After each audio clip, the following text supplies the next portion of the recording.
Welcome back to the channel, folks. We are at the tail end of January here. As a matter of fact, this weekend, Sunday, will be February 1st. It's hard to believe we've already been through about two and a half months of ice fishing already up here in the North Woods. But looking forward to open water, believe it or not. And with these frigid temperatures, it's not hard to imagine why. But this is the hand we've been dealt by Mother Nature, so we're playing it to our advantage the best we can.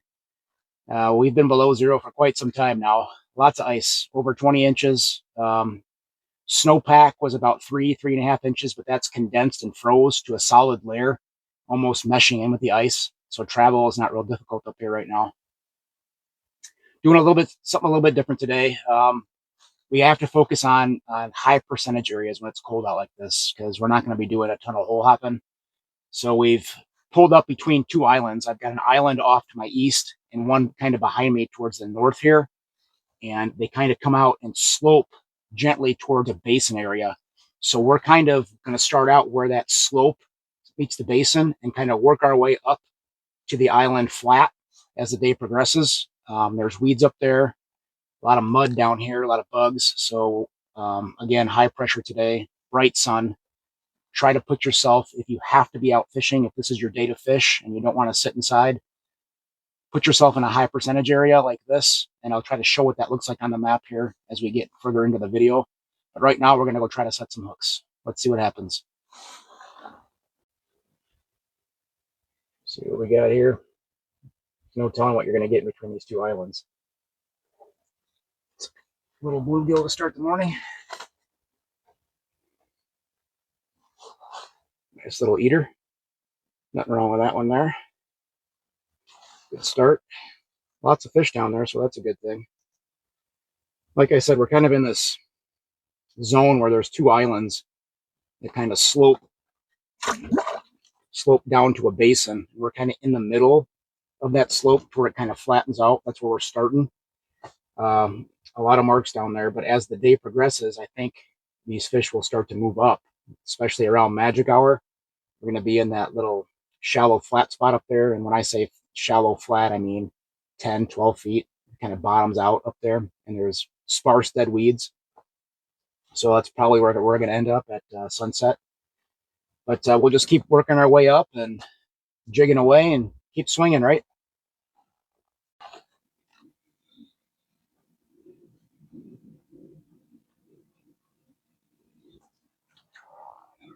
Yo, boy, these are the perfect size for eating today so far. Nothing wrong with that one either. If you're eating, obviously not the giants that we're going for, but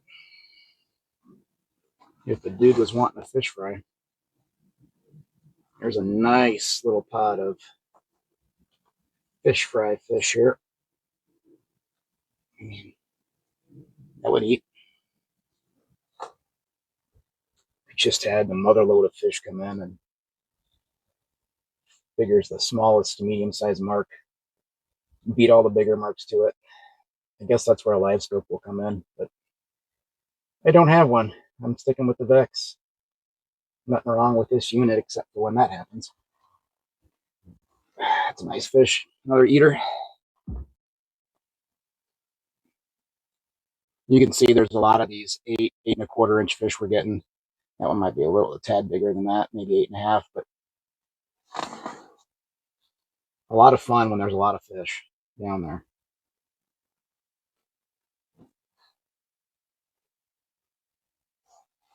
It's fun to play with those red marks. Keep me entertained. We will eventually get a good fish. I have a feeling that it's going to be lights out a little bit later on, and yeah, that's why I'm sticking it out.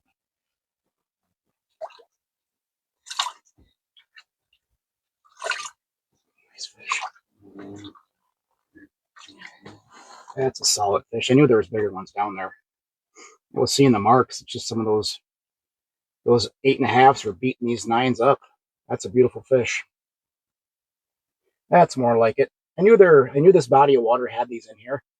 I wasn't sure about the numbers of them, but I'm impressed. It's an overall average today of 8.5, and Now that I know there's some 9s in here, we'll see. Maybe there's even some 10s.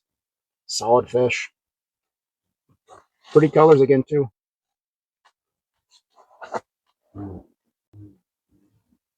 One other little nugget you can take with you is when you get your wax worms, you've got, all different mixed sizes in there usually.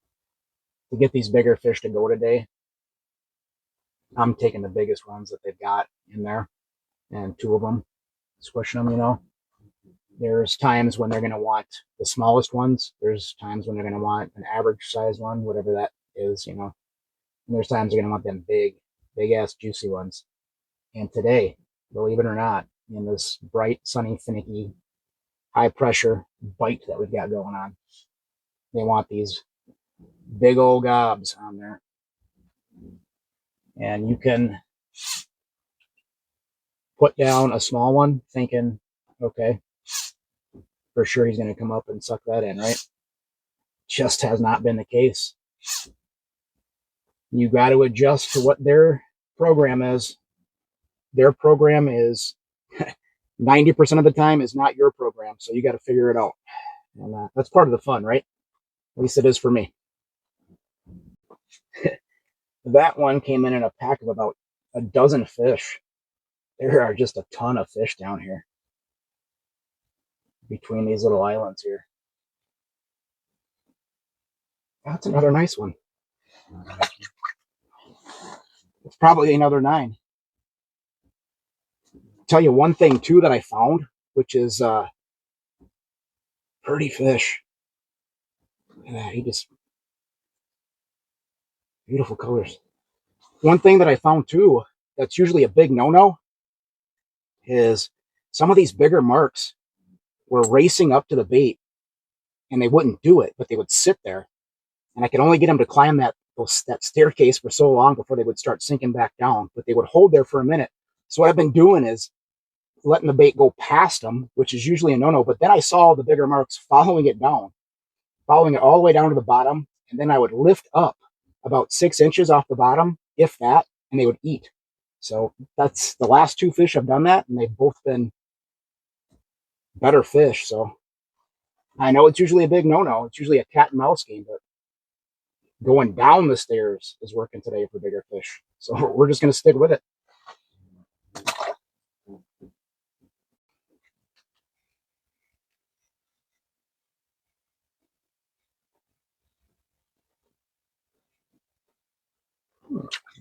Not a bad fish.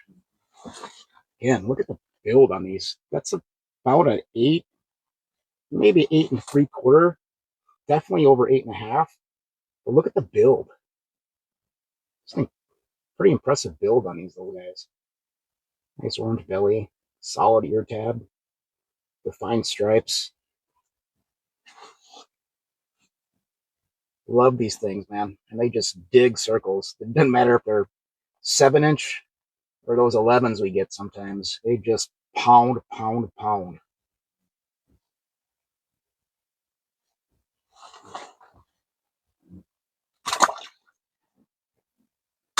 Lots of fish down there. It's been one after another. They've all been that 8 to 8 3/4. So I have confidence there's bigger ones in here mixing with the school. So we're just going to keep swinging.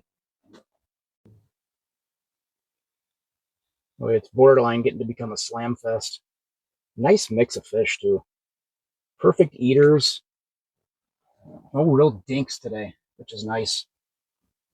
Nice to see. This is definitely going to be a lake I come back and hit kayak in the spring. Probably in the boat too. Just another gorgeous eater. Got a couple of 9-inch fish out of here so far. And we're sticking it out till sunset, so who knows what we'll see when that happens. Yeah, I'm digging it so far, man. Wanted to talk a minute about scents too. I know a lot of people ask me, do I use different scents on my plastics or my live bait? You would think you don't need it if you're using live bait like spikes or waxies or minnows, right? But what I actually like to do is take the scent I'll dip it in. And especially with this, the Widowmaker, it's got textured lines on the back of it. And I'll actually rub that scent into those lines so it holds better, at least on the jig. And does it make a difference? I think it does. My favorite is Billy Rub. It's worked for me in the past. My favorite is the Emerald Shiner when I'm crappie fishing, and then I like the freshwater shrimp for bluegills and perch. But if anything else, what it does is it masks your natural scent. If you've had lunch, you've got Dorito fingers or spicy jerky fingers, it will at least mask that. Or if you're in the boat and you've got you're putting sunscreen on and you're reapplying sunscreen throughout the day, it will definitely cover up and mask that natural scent that they might not like. So I still think it works with live bait as well, just as good as it does with plastics. So I always carry some with me. Yeah, I do use it from time to time. So one cool thing we got coming up this weekend too is this. See that Lost Boys Outdoors, something we kind of created as a sister company to Ice Junkies Outdoors. And the whole reason behind that, it's a little more private than Ice Junkies is. Ice Junkies is now a worldwide fishing club, I guess you could say, on social media. We've got members worldwide, and that's something we're very proud of, and we appreciate everybody that's a member of that page and who contributes to all the meet and greets we've done, to all the charity tournaments that we've done over the years. We really, really appreciate that. Those are a lot of fun, and we're going to be bringing those back next year. We just, after 13 years, we needed a little break.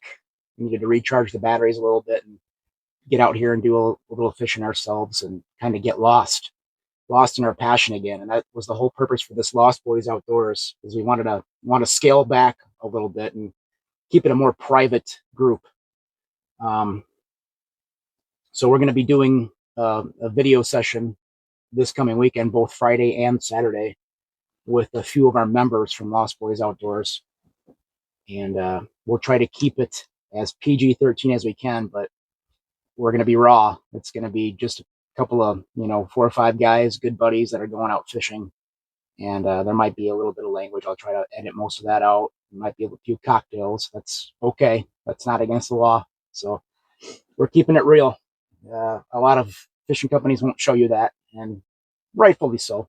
But in reality, that's not how it works out here at all. I mean, we have fun. We are out here enjoying our outdoors, and it's okay to have a drink or two.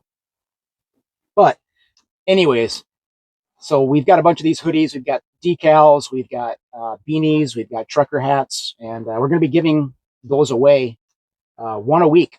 And all you have to do is subscribe to my YouTube channel, drop a like and comment too for an extra chance to win. But mainly all you have to do is subscribe to the page, and you'll be assigned a number when you subscribe, and we'll do random draws. And if your number comes up, we will be contacting you, which also means you're going to have that number, for the rest of the season. So you'll have more than one chance to win, as I got fish coming in on me right now.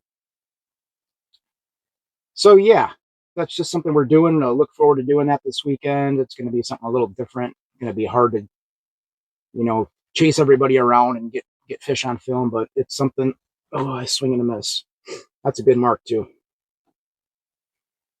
It's our first little event for Lost Boys Outdoors. And if you'd like to learn more about what that actually is, you can email me at rhinoeatsleepfish34@gmail.com, and I'll fill you in on kind of what that is. It's basically a circle of guys that have been with Ice Junkies a long time, guys that I know and have fished with in the past. And we take little private trips everywhere and just kind of do our own thing. And it's not as mainstream as Ice Junkies Outdoors is. So pretty cool deal. Yeah. So stay tuned for more hook sets.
All right, so we're back up in shallow water here. And there are just as many solid fish up here as there was out in that 20-foot stuff. So you can see here, the only difference is what I'm noticing is they're back out in that 20, 22-foot stuff. They were coming in 6+ fish schools, sometimes even way more than that. Up here, it's 2s and 3s coming in. But if you can get them to fire up at the same time, you're going to get one of them because it becomes a competition thing. I hate to leave. I really do. This has been a really fun day of bluegill fishing. A ton of fish up here in Burnett County today. And we were the only ones on the lake. I really don't even see any tracks. Now, that could be because the snow blew over, but yeah, it's been pretty quiet out there, but pretty noisy in here, so we'll take it. I think we got about a half hour left, and we're going to see if we can get a bigger fish. I think the biggest one today was 9 1/4, which is, it's okay. We got a couple of those 9 to 9 1/4s, but a lot of 8 to 8.5. So a real good day of bluegill fishing, man. Let's hope for one more good one.